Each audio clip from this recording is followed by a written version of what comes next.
আরজি করে নিহত চিকিৎসকের বাবার বিরুদ্ধে মামলা, মানহানির মামলা দায়ের তৃণমূল রাজ্য সম্পাদক কুণাল ঘোষের। আলিপুর ব্যাংকশাল আদালতে মামলা দায়ের কুণালের। সিবিআই টাকা নিয়ে তদন্তে ধামাচাপা দিয়েছে। কুণাল ঘোষ সিজিও কমপ্লেক্সে গিয়ে টাকা দিয়েছেন। সম্প্রতি এমন অভিযোগ করেন অভয়ার বাবা। অভয়ার বাবার এই বক্তব্যের পরিপ্রেক্ষিতে মামলা দায়ের হয়েছে।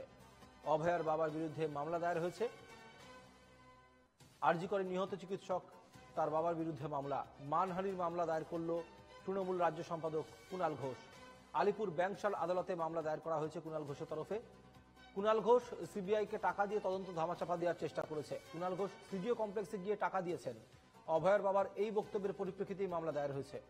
সচিন রক্ষিত রয়েছেন আমাদের সঙ্গে প্রতিনিধি। সচিন, কুণাল ঘোষের যে মামলা দায়ের করা হয়েছে কুণাল ঘোষের তরফে অভয়ার বাবার বিরুদ্ধে, সেই মামলাতে কি অভিযোগ রয়েছে? মূলত এই যে গোটা মামলাটি ব্যাংকশাল আদালতে যেটি মামলা দায়ের হয়েছে কুণাল ঘোষের তরফ থেকে যে মামলাটি দায়ের করা হয়েছে সেই মামলাটি মূলত মানহানির মামলা। মূলত অভয়ের বাবা মা যে স্টেটমেন্ট দিয়েছিলেন বা সংবাদ মাধ্যমের সাথে তাদের যে বক্তব্য রেখেছিলেন সেখানে সিজিও কমপ্লেক্স এবং সিবিআই এর সঙ্গে একটি সেটিং তত্ত্ব তারা তুলে ধরেছিলেন। মূলত সেই বিষয়ে কিন্তু ইতিমধ্যেই কুণাল ঘোষের তরফ থেকে একটি আইনি নোটিশ অভয়ের বাবা মাকে পাঠানো হয়েছিল এবং পরবর্তীতে দেখা যায় সেই যে আইনি নোটিশ, সেই আইনি নোটিশে কিন্তু এই বিষয়টি দেওয়া হয়েছিল যে যদি সদস্যর বা ক্ষমা না চান তাহলে সেক্ষেত্রে বা প্রমাণ না দিতে পারেন যে অভিযোগ তারা করছেন, হয়তো সেই অভিযোগের প্রমাণ না দিতে পারলে কিন্তু তাদের বিরুদ্ধে আইনানুগ ব্যবস্থার পথে হাঁটবেন কুণাল ঘোষ। এমনটা সেই আইনি নোটিশেই ছিল। এবার সেই যেহেতু তেমন কোনো প্রত্যুত্তর পাওয়া যায়নি অভয় পরিবারের তরফ থেকে, তো সেই কারণেই কিন্তু এই যে মানহানি মামলা, সেই মানহানি মামলা কিন্তু দায়ের করলেন তৃণমূল মুখপাত্র কুণাল ঘোষ এবং তিনি ব্যাংকশাল আদালতে ইতিমধ্যেই কিন্তু এই মামলাটি দায়ের করেছেন। বেশ, এই মুহূর্তে আমাদের সঙ্গে রয়েছেন অভয়ার বাবা। আমরা সরাসরি কথা বলবো তার সঙ্গে। আপনাকে স্বাগত এনকেটিভিতে। আপনার বিরুদ্ধে কুণাল ঘোষ মানহানির মামলা দায়ের করেছেন, কি প্রতিক্রিয়া দেবেন? যোগাযোগ বিচ্ছিন্ন হয়ে গেল আমাদের সঙ্গে অভয়ার বাবার। তিনি আমাদের সঙ্গে যুক্ত হয়েছিলেন, আমরা আবারও তার সঙ্গে যোগাযোগ করার চেষ্টা করব।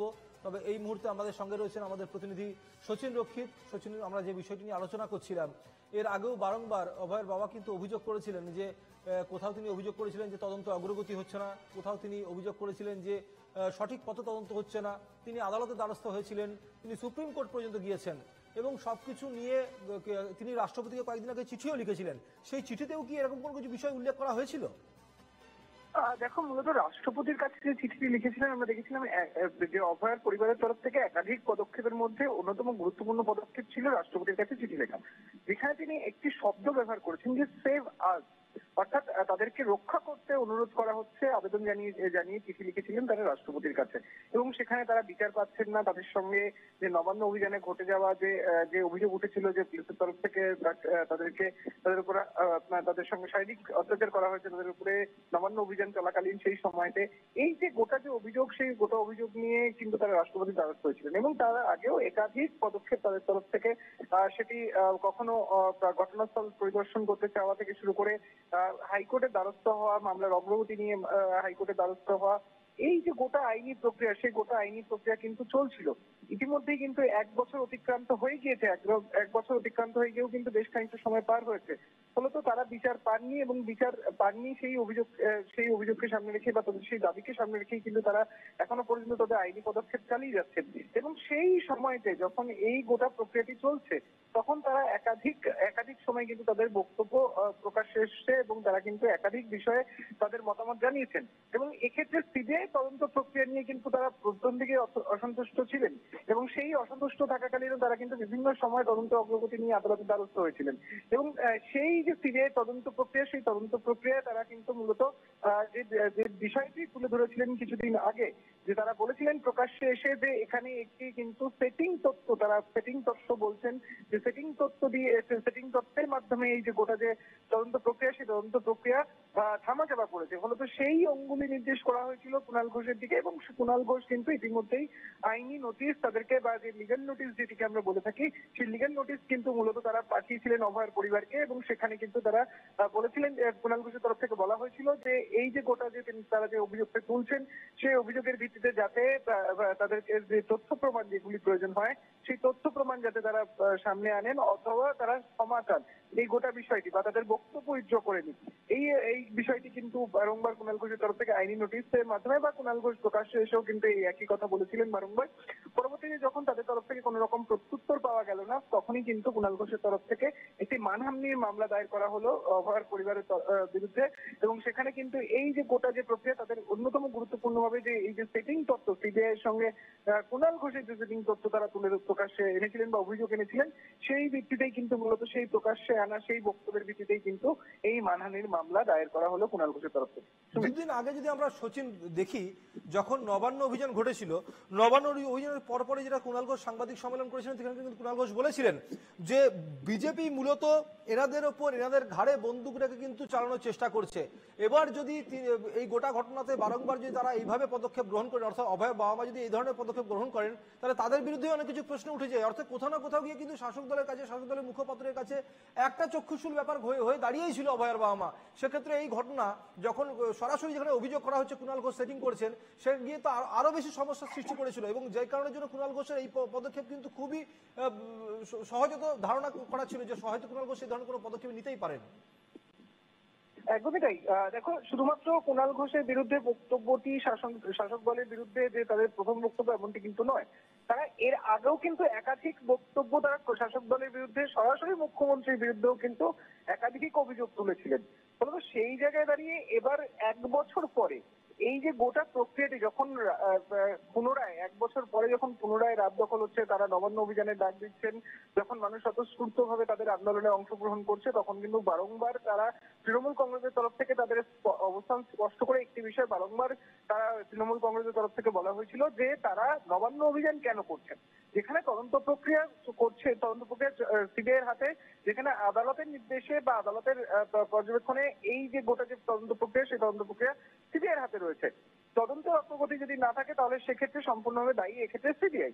যেখানে সিবিআই দায়ী, সেখানে নবান্ন অভিযান বা রাজ্যের হেডকোয়ার্টার যেটি রয়েছে প্রশাসনিক ভবন, সেই প্রশাসনিক ভবন অভিযান করে বা মুখ্যমন্ত্রী কি করে এই বিষয়ে গোটা পরিস্থিতিতে হস্তক্ষেপ করতে পারে। তৃণমূল কংগ্রেস বারংবার এই অবস্থানটি, তাদের যে এই অবস্থান, সেই অবস্থান কিন্তু তারা স্পষ্ট করেছিলেন।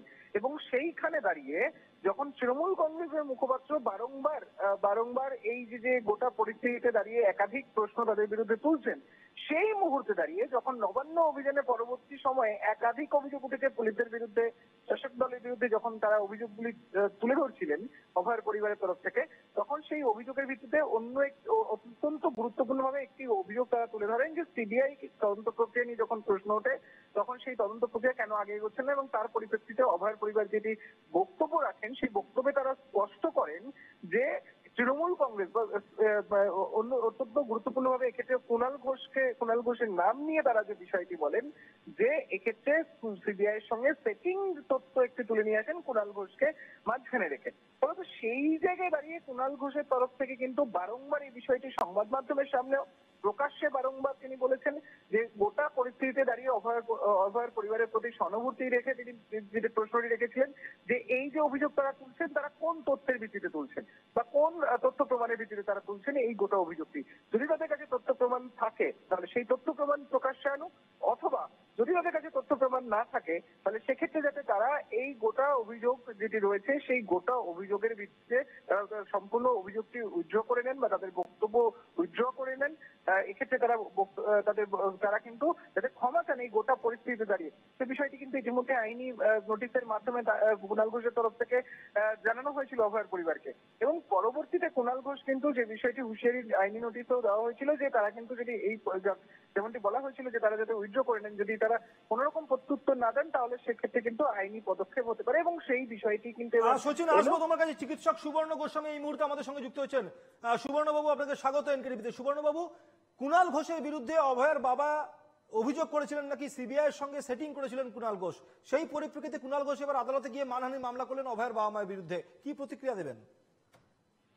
দেখুন, সেটিং তো হয়েছে এ কথা আমরাও বলছি, তবে নির্দিষ্টভাবে কোন ব্যক্তি গেছেন, টাকা দিয়েছেন কিনা সেটা আমাদের কাছে কোনো তথ্য নেই। ফলে এটা অভয় বাবা বলেছেন কি তথ্যের ভিত্তিতে সেটা উনিই বলতে পারবেন। আর যদিও ওনার কাছে তথ্য থাকে, যে আইন মামলা ইত্যাদি করেছে সেখানে তথ্য নিশ্চয়ই দেবেন, আশা করা যায়।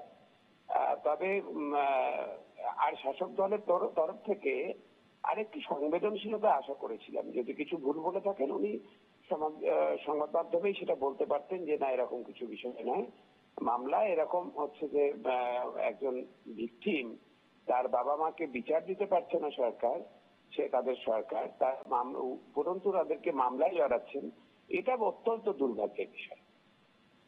বেশ, ধন্যবাদ সুবর্ণবাবু। সঙ্গে ছিলেন চিকিৎসক সুবর্ণ গোস্বামী। আমার সঙ্গে ছিলেন আমাদের প্রতিনিধি সচিন রক্ষিত। আমি ধন্যবাদ জানাবো সচিনকেও।